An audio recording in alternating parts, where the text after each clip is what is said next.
ये है निमाड़ की सुरीली धड़कन, आकाशवाणी खंडवा।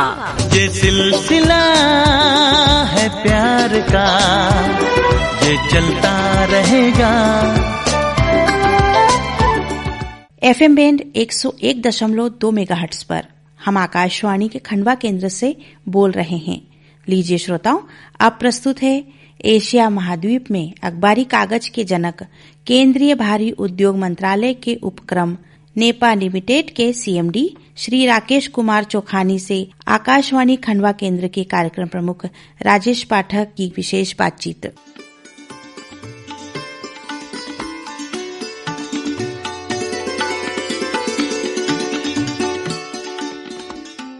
श्रोताओं नमस्कार। एशिया महाद्वीप में अखबारी कागज के जनक केंद्रीय भारी उद्योग मंत्रालय के उपक्रम नेपा लिमिटेड, इस विषय पर विस्तृत जानकारी देने के लिए हमारे बीच उपस्थित हैं CMD राकेश कुमार चोखानी जी। कार्यक्रम में स्वागत है, नमस्कार। सबसे पहले हम आपसे ये जानना चाहेंगे कि नेपा मिल के सफर की शुरुआत से लेकर अब तक कैसा सफर रहा और 1956 का नेपा लिमिटेड और 2024 का नेपा लिमिटेड, इसको आप किस तरह से देख रहे हैं, और इसके बाद हमारी सरकार ने भी इसको रेनोवेट किया है, इसके बाद क्या बदलाव आया, थोड़ा विस्तार से हमारे श्रोताओं को बतलाएंगे।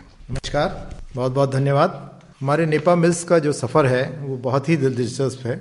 नेपा लिमिटेड, आपको ने बता ही दिया कि अखबारी कागज बनाने वाली सार्वजनिक उपक्रम की एक कंपनी है और हमारी शुरुआत जो हुई थी वो 26 जनवरी 1946 को हुई थी। उस समय इसका नाम national news print and paper limited था। उस समय भारत की सबसे पहली न्यूज़ प्रिंट बनाने वाली ये कंपनी थी और उसकी उत्पादन क्षमता सिर्फ 30,000 मीट्रिक टन प्रतिवर्ष थी। बाद में इसके रणनीतिक महत्व को देखते हुए इसको सरकार ने प्राइवेट सेक्टर से पब्लिक सेक्टर यानी सार्वजनिक उपक्रम में परिवर्तित किया। धीरे धीरे कंपनी ने विकास किया और 1993 तक आते आते इसकी क्षमता बढ़कर 88,000 मीट्रिक टन प्रतिवर्ष की हो गई। शुरुआत के समय में इस प्लांट में हम लोग कच्चे माल के रूप में जंगल और कृषि के ऊपर आधारित उत्पादों का इस्तेमाल करते थे। खासतौर से एक विशेष प्रकार की लकड़ी सलाई वुड का यहाँ पे इस्तेमाल किया जाता था। लेकिन बाद में जब पर्यावरण की चुनौतियाँ समझ में आई पूरे दुनिया को और पर्यावरण के ऊपर ध्यान बढ़ाया गया, तो हमने अपनी तकनीकों को चेंज किया और पुराने रद्दी कागज़ के रिसाइकिल करने की तकनीकी अपनानी शुरू करी। 2012 में जैसा आपने जिक्र किया कि सरकार ने RMDP यानी renovation and mill development plan, पुनरुद्धार और मिल विकास योजना, ये लेकर के आई। इसके विस्तार को सरकार ने मंजूरी दी और इसके तहत मिल की क्षमता को बढ़ाकर 1 लाख टन प्रतिवर्ष कर दिया गया। इसके साथ साथ हमारी तकनीकी और हमारे प्लांट में बहुत ज़्यादा उन्नयन या अपग्रेडेशन हुआ। हमें नई टेक्नोलॉजी का इस्तेमाल किया। हमने पहली बार डी इंकिंग प्लांट लगाया और इस पर कार्य किया। और इस कार्यक्रम को 2012 से लेकर 2022 तक के बीच में जो भी ये रिनोवेशन का काम हुआ, जो पुनरुद्धार का काम हुआ, उसके बाद नवंबर 2022 में से हम लोग व्यावसायिक उत्पादन के लिए पूरी तरह से तैयार हैं। और 2023 में हमने पहली बार राइटिंग और प्रिंटिंग पेपर का भी सफलतापूर्वक यहाँ पे उत्पादन किया। शुरुआत से ही हमारा जो प्राथमिकता है वो गुणवत्ता पर है और नवाचार पर है। हमने 2023 में जो राइटिंग और प्रिंटिंग पेपर बनाया उसमें भी आधुनिक तकनीकों का इस्तेमाल किया है और हम लगातार आज भी अपनी उत्पादन क्षमता बढ़ाने के लिए प्रयासरत हैं। जी, हम आपसे ये जानना चाहेंगे कि नेपा लिमिटेड के नवीनीकरण के बाद क्या क्या बदलाव हुए हैं और उन बदलावों से नेपा और उनके आसपास के क्षेत्र पर क्या सकारात्मक प्रभाव पड़े। जो हमारा नवीनीकरण या पुनरुद्धार का कार्य हुआ था उसके सफल समापन के बाद नेपा लिमिटेड ने अखबारी कागज भी बनाना शुरू किया और राइटिंग और प्रिंटिंग पेपर यानी लेखन और मुद्रण कागज का भी उत्पादन शुरू किया गया। शुरुआत में जैसा होता है कि नई तकनीकी आई तो तकनीकी चुनौतियों का सामना हमें करना पड़ा, लेकिन हर समस्या को बहुत ही व्यवस्थित तरीके से हल किया गया। हमें power house, paper machine, D inking plant और सॉलिड वेस्ट मैनेजमेंट सिस्टम जो हमने लगाया था यानी अपशिष्ट प्रबंधन प्रणाली, उसके साथ साथ एफ्लुएंट ट्रीटमेंट प्लांट ETP हमारा जो था, उन सब के प्रचालन में लगातार हमें सुधार करना पड़ा। इस समय आज की डेट में मुझे बहुत खुशी हो रही है ये आपके साथ साझा करते हुए कि नेपा लिमिटेड 42 GSM 42 GSM के अखबारी कागज़ में पूरे इंडिया में सर्वप्रथम कंपनी है, सबसे अच्छी कंपनी के रूप में प्रतिष्ठित हो चुकी है और हमारे ग्राहकों के द्वारा इस उत्पाद को बहुत ज़्यादा पसंद किया जाता है क्योंकि इसमें ज़्यादा माइलेज और ज़्यादा लंबाई मिलती है। 42 GSM का मतलब हो गया कि 1 मीटर का जो वेट है वो सिर्फ 42 ग्राम है। तो इतने कम वेट में इतना अच्छा कागज़ बनाने के लिए हम लोगों के ग्राहक हमको बहुत पसंद करते हैं। इसके साथ साथ हमने जो राइटिंग और प्रिंटिंग लेखन और मुद्रण का कागज़ बनाया उसमें हम लोगों ने 76% चमक वाला, 76% ब्राइटनेस वाला और 75 GSM का कागज़ बनाया जो कि अपने आप में एक महत्वपूर्ण उपलब्धि है। इसको हम लोगों ने एक खास ब्रांडिंग के साथ में नेपा इको प्रिंट के नाम से पहली बार दिसंबर 2023 में दिल्ली में पेपरएक्स मेगा इवेंट में लॉन्च किया।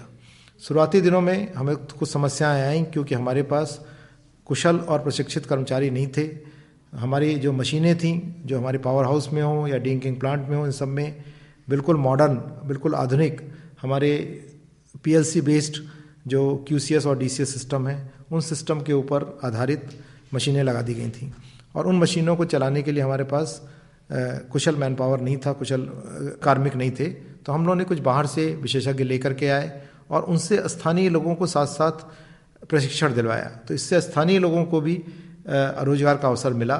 इन प्रयासों से हमारा न केवल संचालन मजबूत हुआ बल्कि स्थानीय लोगों के लिए भी रोजगार का और क्षेत्र के विकास का बहुत बड़ा अवसर प्राप्त हुआ। आपको जानकर आश्चर्य होगा कि ये आदिवासी क्षेत्र है और इसमें पूरी इस क्षेत्र की अर्थव्यवस्था नेपा लिमिटेड के ऊपर निर्भर है। तो हम लोग लगातार दोनों हमारा टारगेट रहता है, दोनों हमारा उद्देश्य रहता है कि हम भारत के कागज उद्योग में अपनी अग्रणी भूमिका बनाए रखें और साथ साथ यहाँ जो आसपास का समुदाय है उसका सर्वांगीण विकास हो सके, उसमें अपनी पूर्ण भूमिका निभा सके।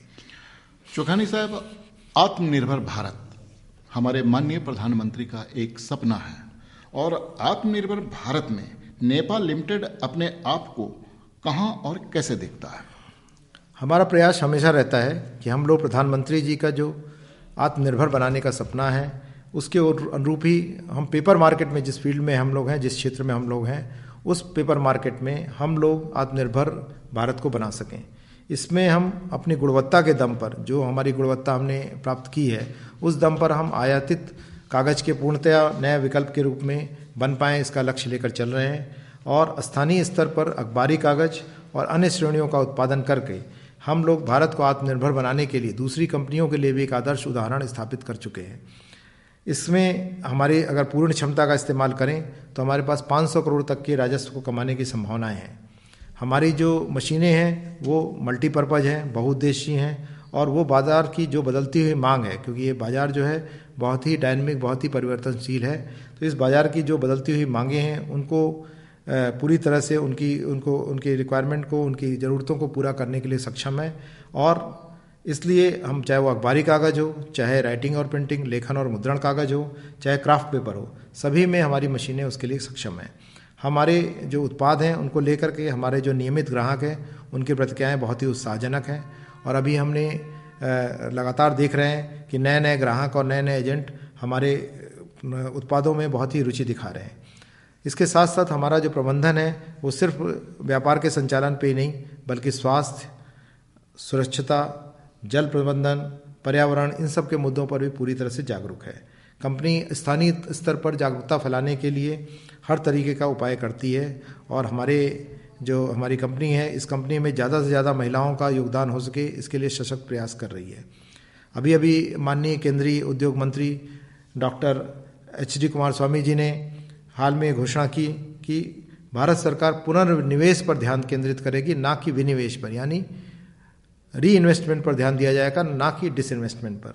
और यह घोषणा नेपा मिल्स के लिए बहुत ही सकारात्मक कदम है। इससे हमें बहुत सहयोग मिलेगा, हमें बहुत उत्साह मिला है कि हम अपने कार्यों को और आगे बढ़ाएं। जब भी किसी क्षेत्र में उद्योग संचालित होता है तो उस क्षेत्र के जो स्थानीय लोग हैं, बहुत आशा होती है कि हमारे भी बच्चों का रोजगार मिलेगा। तो स्थानीय रोजगार और स्वरोजगार का क्या परिदृश्य है वर्तमान में? बहुत ही सुंदर प्रश्न है। हम लोगों ने जो ही RMDP पूरा हुआ उसके बाद हमें विभिन्न कार्यों के लिए, विभिन्न प्लांट्स के कार्य को संचालन करने के लिए हमें मैन पावर की, हमें कुशल कार्मिकों की ज़रूरत पड़ी और हमने संविदा आधार पर प्रक्रिया यहाँ पे आरंभ की और उसमें लगभग 250 स्थानीय युवाओं को रोजगार का अवसर प्राप्त हुआ। भविष्य में भी नेपाल लिमिटेड का लगातार ये प्रयास रहेगा कि ज़्यादा से ज़्यादा स्थानीय युवाओं को इसमें रोजगार के अवसर मिल सकें। स्थानीय युवाओं को लेने के साथ साथ कंपनी का भी फायदा है कि ऐसे लोग कंपनी के साथ बहुत लंबे समय तक बने रहते हैं और वो उसके साथ उनका जुड़ाव जो है वो सिर्फ व्यापारिक रूप से नहीं रहता है, बल्कि उनका मानसिक और जो है स्पिरिचुअल जो उनका जुड़ाव है वो भी रहता है हमेशा। आज के जो हमारा जो आज का व्यावसायिक माहौल है वो बहुत ही प्रतिस्पर्धापूर्ण है और ऐसे में आपको जान के खुशी होगी कि हम लोग बाज़ार में टिके रहने के लिए लगातार इस पर कोशिश करते हैं कि हमारे लोगों का प्रशिक्षण और कौशल का विकास होता रहे, यानी ट्रेनिंग और डेवलपमेंट होता रहे। और इसके लिए हम लोग मानव संसाधन के विकास पर को बहुत प्राथमिकता देते हैं। पिछले वर्ष 2023-24 में हमने ऑफलाइन और ऑनलाइन दोनों तरह से कर्मचारियों के कौशल को बढ़ाने के लिए विभिन्न प्रकार के प्रशिक्षण कार्यक्रमों का आयोजन किया। इसके साथ साथ कभी भी जहाँ ज़रूरत पड़ती है, जहाँ पे नई आवश्यकताएं हैं व्यापार के हिसाब से, उसके हिसाब से ध्यान में रखते हुए कर्मचारियों को बाहर के भी प्रशिक्षण के लिए नामांकित किया जाता है। जी, जिस क्षेत्र में भी उद्योग होता है, यहाँ के निदेशक ध्यान रखते हैं कि पर्यावरण संरक्षण जो आसपास में जो ग्रामीण हैं उनका भी ख्याल रखें। तो पर्यावरण संरक्षण में नेपा की क्या भूमिका है? नेपा की पर्यावरण के संरक्षण में बहुत ही महत्वपूर्ण योगदान है। हम हर तरीके से पर्यावरण का ध्यान रखते हैं और पूरे प्रदूषण को नियंत्रित करते हैं, चाहे वो मिट्टी हो, वायु हो, जल हो, सभी पर हमारे उपाय किए जा रहे हैं। मैं आपको थोड़ा इसको विस्तार में बताना चाहूँगा कि हमारे नेपा लिमिटेड के द्वारा जो पुराने अखबार और कार्यालयों में उपयुक्त होने वाली स्टेशनरी को इस्तेमाल किया जाता है उसको लिया जाता है और उसके बदले में उच्च गुणवत्ता वाला कागज़ का उत्पादन किया जाता है। तो ये पूरा रिसाइकिल जो है हमारे प्रदूषण को कम करता है।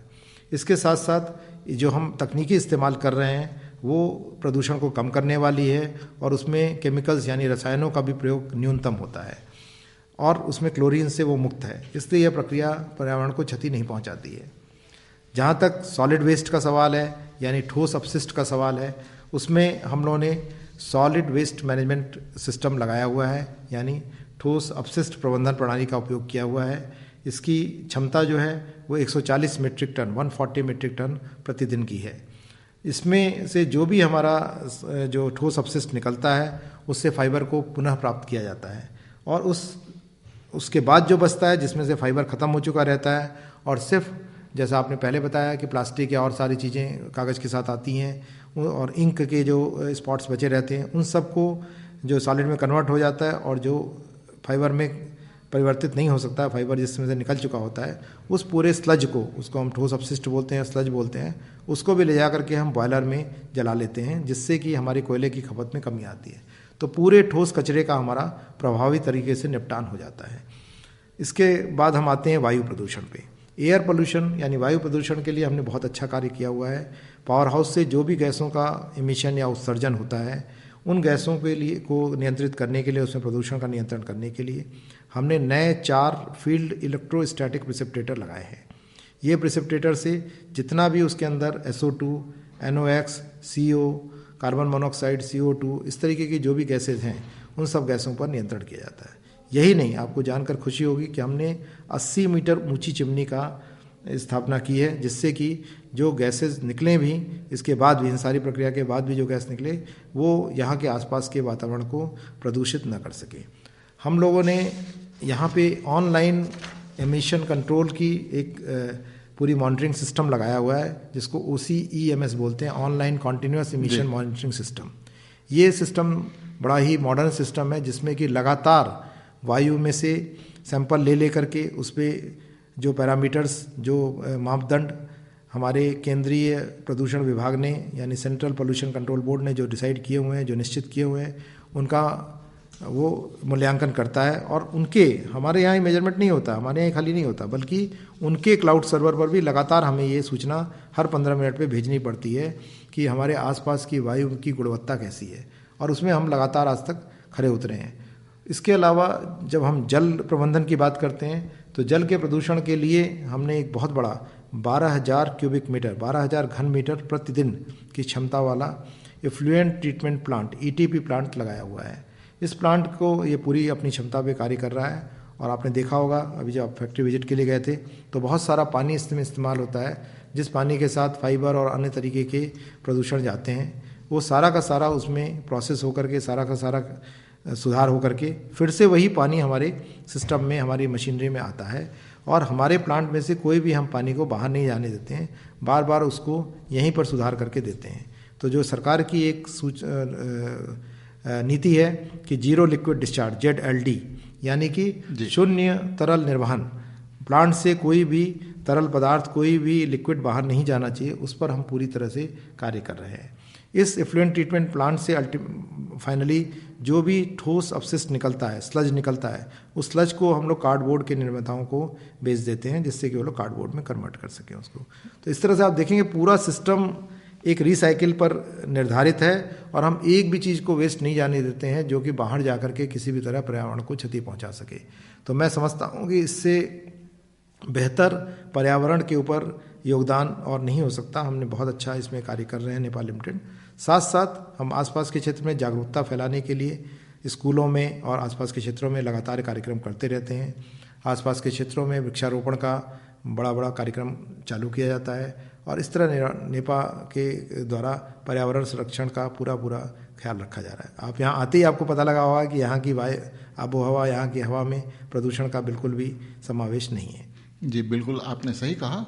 और हम आपसे जानना चाहेंगे कि कोई भी उद्योग होता है, जब विकास करता है तब कई प्रकार की चुनौतियां उसके सामने आता है, और चुनौतियां थी और आगे भी चुनौतियां रहेगी। परंतु इन चुनौतियों को सामना करते हुए किस प्रकार हम आगे बढ़ें और आप हमारे आसपास के क्षेत्र के जो लोग हैं उनके भी जीवन को किस प्रकार उनका स्तर को ऊपर उठा सकें, हम आपसे जानना चाहेंगे कि नेपा के सामने वर्तमान में कौन कौन सी चुनौतियां हैं और किस प्रकार आप उसका निराकरण करते हुए इसको सरकार की मंशा के अनुसार विकास की मुख्य धारा से जोड़कर ऊंचाइयों तक ले जा रहे हैं। धन्यवाद।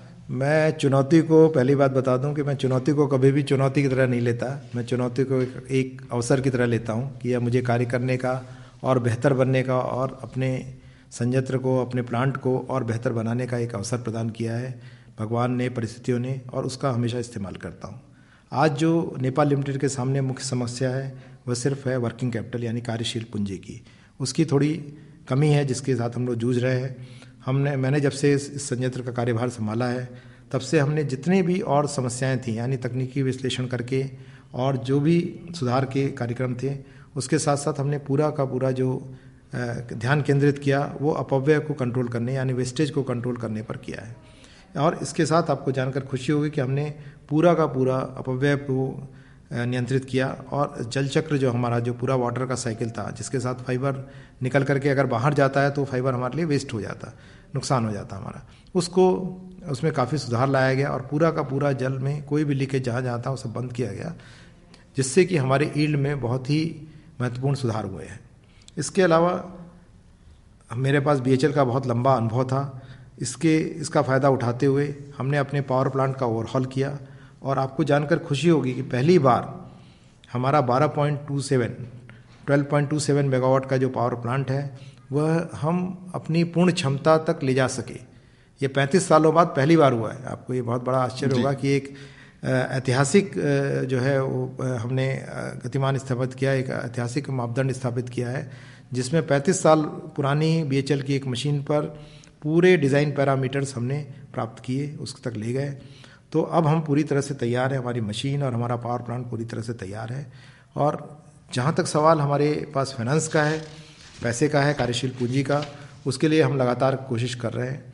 इन कोशिशों में हमारे सम्मानित ग्राहक हैं उनके साथ हमारी बातचीत चल रही है कि उनको किस तरह से हम फाइनेंस उनसे हम ले सकते हैं, किस तरह से हम उनसे वित्तीय सहायता ले सकते हैं। इसके साथ साथ हम बैंकों से बात कर रहे हैं कि उनसे हमें कुछ ऋण प्राप्त हो सके, जिससे कि हम जो कंपनी में इतना इन्वेस्टमेंट हो रखा है, इतना अच्छा प्लांट है, इसको लगातार चलाया जा सके। इसके साथ साथ अभी हमने ट्रेड्स जो गवर्नमेंट का एक प्लेटफॉर्म है, ट्रेड्स जो बहुत ही अच्छी शुरुआत है गवर्नमेंट की, जिससे कि हमारे जो सप्लायर्स हैं, जो MSME सप्लायर्स हैं, उनको जो सप्लाई के साथ साथ उनको समय से पैसा मिल सके, तो उनसे भी हम रजिस्ट्रेशन के लिए कार्य कर रहे हैं। साथ साथ हमारे पास जो भी आंतरिक जो हमारे पास पूंजी का सृजन करने के जो भी माध्यम हो सकते हैं, इंटरनल रेवेन्यू जनरेशन, आंतरिक पूंजी सृजन करने के जो जो अवसर हैं, उन सभी अवसरों पर लगातार काम कर रहे हैं। और बहुत जल्दी मुझे विश्वास है, 1 महीने के अंदर ही, अगले 1 महीने के अंदर में ही आपको पता लगेगा कि नेपाल लिमिटेड अपनी पूरी क्षमता पर कार्य कर रहा है। सीएमडी साहब, बदलते परिवेश को ध्यान में रखते हुए डिजिटलाइजेशन, प्रौद्योगिकी और हमारी सरकार की जो मंशा है मेक इन इंडिया, लोकल से वोकल, इसको ध्यान में रखते हुए नेपा की भविष्य की कौन कौन सी योजनाएं हैं? नेपा के पास हमारा मध्य भारत और पश्चिमी भारत, इस पूरे एरिया पर का कार्य करने की क्षमता है। इस पूरे एरिया में जो भी अखबारी कागज़ की रिक्वायरमेंट है, ज़रूरत है, उस सब को हम लोग पूरी तरह से दे सकते हैं। आज हमारी क्षमता 1 लाख टन की है। तो हमारा प्रयास यही है लगातार कि इस क्षेत्र के किसी भी अखबारी कागज़ के इस्तेमाल करने वाले प्रकाशन का जो ग्रुप है, जो न्यूज़पेपर निकालने वाले लोग हैं, उनको कभी भी बाहर से कागज़ आयात ना करना पड़े और हम पूरी तरह से इस एरिया को, इस पूरे क्षेत्र को आत्मनिर्भर बना पाएँ। इसके साथ ही साथ लेखन और मुद्रण कागज़ जो है, और यहाँ यही नहीं, खाली क्राफ्ट पेपर के भी उत्पादन में और आज के डेट में बहुत सारे उत्पादों का विविधीकरण पे हम लोग काम कर रहे हैं, जिससे कि जो भी नई आवश्यकताएं आ रही हैं हमारे उपभोक्ताओं के द्वारा, उनको हम लोग उनकी उपभोक्ताओं की आवश्यकताओं को हम पूरा कर सकें। कुल मिलाकर लेकिन कागज़ निर्माण का पूरा भविष्य निर्माण, जैसे आपने बोला, डिजिटलीकरण, आज की जो टेक्नोलॉजी है यानी प्रौद्योगिकी, पर्यावरण की समस्या और सबसे बड़ी उसमें उपभोक्ता की बार बार बदलती हुई प्राथमिकता, इन सभी कारकों पर निर्भर करता है। तो यह क्षेत्र हमेशा ही चुनौतियों भरा रहेगा, हमेशा ही परिवर्तनशील रहेगा, लेकिन साथ साथ ये भी मैं पूर्ण विश्वास है कि समाज की बदलती आवश्यकताओं के हिसाब से हमारा पेपर जो सेक्टर है, पेपर का जो क्षेत्र है, वो खड़ा होगा और उन समस्याओं को पूरी तरह से एड्रेस करेगा, पूरी तरह से उनको जवाब देगा। सीएमडी साहब, कोई भी उद्योग जिस क्षेत्र में रहता है तभी और अधिक विकास करता है जब उस क्षेत्र में सोशियो कल्चरल एक्टिविटी या विभाग के कर्मचारियों का हो या क्षेत्र के आसपास के लोगों को हो, अगर ये उसमें पैदा किया जाता है, इस एक्टिविटी के प्रति और संवेदनशील रहे, तो तकनीक उत्पादन के साथ जब कोई भी व्यक्ति अपने आप को प्रेरित करेगा कि हमको इस अंदर के भाव से और अधिक करना है, तो उत्पादन क्षमता जो होती है 25-30% और बढ़ जाती है। इसके लिए कुछ इस क्षेत्र में आपने कुछ सोचा है कि कुछ सोशियो कल्चरल एक्टिविटी, वानिकी, वृक्षारोपण आदि विभिन्न प्रकार के कुछ ऐसी एक्टिविटी करने की बातें?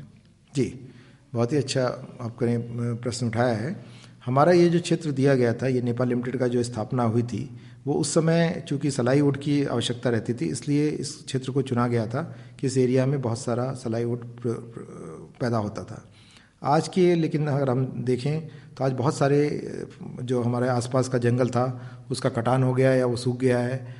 तो हम लोग दोबारा से अभी इस पे कार्य कर रहे हैं कि इसमें कोई अच्छी एजेंसी ला करके जिसको इसका ज्ञान हो और जो इसका कर सके, और ड्रोन से इसके यहाँ पे खेती करके इसको, इस जंगल को पुनर्जीवित किया जाए। आज हमारी आवश्यकता सलाई वुड की नहीं है, लेकिन और बहुत सारी तरह की लकड़ी और जो फॉरेस्ट की प्रोडक्ट्स हैं उनकी बहुत ज़्यादा मार्केट में, बहुत ज़्यादा व्यापार में रिक्वायरमेंट है। इन सब को पूरा करने के लिए हमारे पास इतना बड़ा क्षेत्र है और बहुत ही आप कह सकते हैं कि जलवायु के हिसाब से बहुत ही उन्नत क्षेत्र है। तो इस क्षेत्र में हम इसके ऊपर कार्य कर रहे हैं। हम आपके इस क्षेत्र के युवाओं के लिए नेपाल लिमिटेड ने एक आदर्श उदाहरण स्थापित किया है कि कैसे सलाई वुड की जगह पर्यावरण को ध्यान में रखते हुए एक कंपनी चलाई जा सकती है, रिसाइकिल से किया जा सकता है, जिससे पूरी तरह से पर्यावरण को सुरक्षित रखा जा सके। तो मैं आज के आपके इस माध्यम से, आकाशवाणी के माध्यम से, आज के युवाओं को अपना एक संदेश भी देना चाहूँगा कि जो पेपर का सेक्टर है, जो पेपर का क्षेत्र है, इसमें संभावनाएं बहुत ज़्यादा हैं, क्योंकि ये बार बार बदलता हुआ क्षेत्र है, बार बार ज़रूरतें बदल रही हैं, कस्टमर की, जो हमारे ग्राहक हैं, उनकी प्राथमिकताएं बदल रही हैं, उनकी सोच बदल रही है। कभी वो चाहते हैं कि अखबारी कागज़ इस तरह का हो, कभी दूसरे तरीके का हो। लेखन मुद्रण में भी आपको पता है बहुत तरह तरह के कागज़ में प्रकार के कागज़ आ रहे हैं। तो इसके लिए अगर कोई युवा जो भी इस क्षेत्र में आना चाहते हैं उनके लिए संभावनाओं की बहुत सारी यहाँ पे भरमार है। सिर्फ उसे ज़रूरत है कि वो पर्यावरण के प्रति अपनी जिम्मेदारी समझे, क्योंकि पर्यावरण की जिम्मेदारी के समझे बिना कागज़ के क्षेत्र में उन्नत करना संभव नहीं है। और नए नए इनोवेशंस पे, नवाचार पे अगर वो अपना ध्यान केंद्रित करता है तो मुझे पक्का लगता है कि उसे पूरी पूरी सफलता मिलेगी। हमने एक और नई पहल करी है यहाँ पे कि हम कोल बेस्ड जो हमारा पावर प्लांट है उसकी जगह धीरे धीरे यहाँ पे सौर ऊर्जा, सोलर प्लांट को लेकर के आए, क्योंकि इतना बड़ा क्षेत्र है हमारा और अच्छा सोलर का इमिशन यहाँ प्राप्त होता है। तो उसके ऊपर भी हमने जो है कंपनी को बुलाया था और उसके ऊपर हम लोग कार्य कर रहे हैं लगातार। तो भारतीय उद्योग में ये हमें पूरा प्रयास है हमारा कि हम इस पर कार्य कर सकें।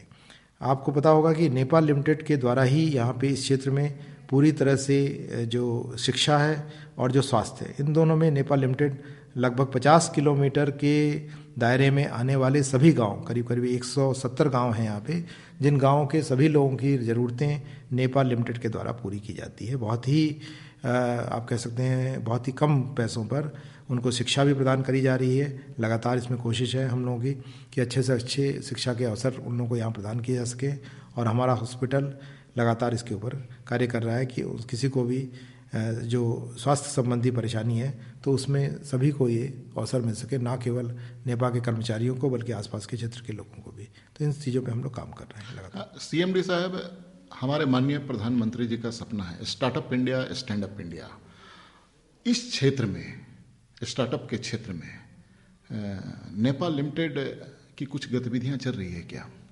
जी, हमने जो पेपर इंडस्ट्री है इसमें एक बहुत बड़ा संस्थान है IIT रुड़की, जिसमें कि पेपर टेक्नोलॉजी का विशेष विभाग बना हुआ है।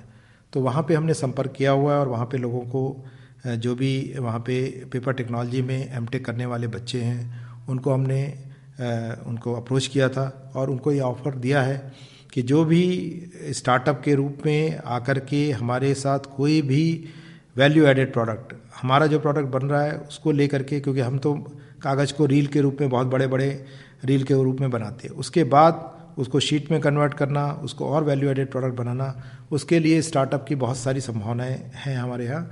तो उस पर लगातार बात चल रही है। कुछ लोगों के ऑफ़र आए हैं, 2-3 ऑफ़र मेरे पास आए हैं जिन पे हम लोगों को काम करना है कि किस तरीके से उनको यहाँ पर दिया जाए। मैंने उनको सभी तरह की सुविधाएं देने का वादा किया है कि हम उन्हें तकनीकी रूप से और जो भी बन सका, जितना भारत सरकार की नीतियों के अनुसार जो संभव हो सका, उस तरह की आर्थिक सहायता प्रदान करेंगे जिससे कि वो यहाँ पे नए चीज़ें प्रदान कर सके। और उसमें हमारा ध्यान लगातार रहेगा कि जो चीज़ आयात का नया विकल्प पैदा कर सकती हो, ऐसे स्टार्टअप पे हम लोग ध्यान दें, इसमें मेरा कार्य रहेगा। कुछ और ख़ास बातें जो आप हमारे श्रोताओं के साथ साझा करना चाहेंगे? नेपाल लिमिटेड लगातार इस पर कार्य कर रहा है कि वो नई नई ऊंचाइयों को छुएगा। मुझे पूरा विश्वास है कि नेपाल लिमिटेड के जो कर्मचारी हैं, यहाँ के जो आसपास रहने वाले लोग हैं, उनका नेपाल लिमिटेड के प्रति जितना जुड़ाव है, वो जुड़ाव से उन्हें बहुत अच्छा लगेगा जब उन्हें पता लगेगा कि नेपाल लिमिटेड आत्मनिर्भर भारत को बनाने में बहुत सकारात्मक सहयोग दे रहा है और पर्यावरण के ऊपर बहुत अच्छा कार्य कर रहा है। इस मामले में मैं यही कहूँगा कि आपको बहुत शीघ्र होगा कि नेपाल लिमिटेड नई ऊंचाइयों को छू रहा है। धन्यवाद। आशा है सर्वोत्तम गुणवत्ता वाले उत्पादों, नवाचार और एकीकरण के माध्यम से ग्राहकों की आवश्यकता पूरी करने में हमारा जो नेपाल लिमिटेड है हमेशा अग्रगणी रहा है और भविष्य में भी रहा। सीएमडी साहब, आज आप हमारे साथ विचार साझा किए और बहुत सी अनछुए पहलुओं को हमारे श्रोताओं के साथ शेयर किया। बहुत बहुत धन्यवाद।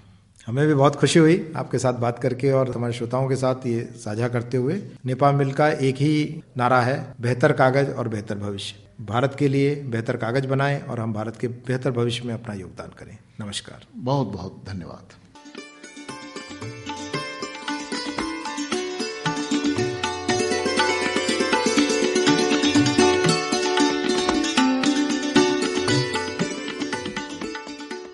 अभी आप सुन रहे थे एशिया महाद्वीप में अखबारी कागज के जनक केंद्रीय भारी उद्योग मंत्रालय के उपक्रम नेपाल लिमिटेड के सीएमडी श्री राकेश कुमार चोखानी से आकाशवाणी खंडवा केंद्र के कार्यक्रम प्रमुख राजेश पाठक से की गई विशेष बातचीत।